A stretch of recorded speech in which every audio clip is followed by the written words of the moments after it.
Līdzsvaras solis ar papēdi pie ceļgala ar roku kustībām. Vingrojumu varam izpildīt stāvus vai arī stāvus pieturoties pie stabilas virsmas.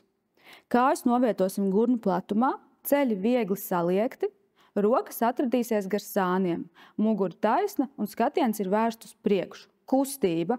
Labās kājas papēdi virzīsim pie kreisās kājas ceļa iekšpuses, labo roku paceļot uz sāniem, kreiso roku uz priekšu.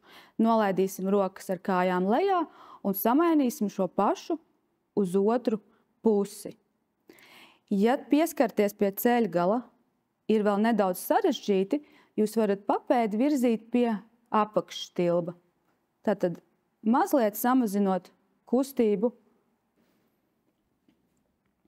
Ja iepriekšējo vingrojumu izvēlējāties veikt sēdus, tad šī vingrojuma izpildīšanai es aicināšu jūs piecelties stāvus. Taču pārliecinoties, ka ir stabila virsma, pie kuras jūs varat pieturēties. Ja turēsimies ar labo roku, tad atceramies, labās kājas papēdes virzīsies pie kreisās kājas ceļa un kreisā roka tiks pacelta uz priekšu. Atgriezīsieties sākuma pozīcijā un turpināsiet. Mēģinam kustību izpildīt 10 līdz 15 reizes un pēc tam samainīt šo pašu uz otru pusi. Tātad aiziesiet krēslam no otras puses, turēsieties pie krēsla ar kreiso roku un tagad kustību izpildīsiet ar kreiso pēdu, kreiso papēdi virzot pie ceļa, labo roku atceļot taisnu uz priekšu.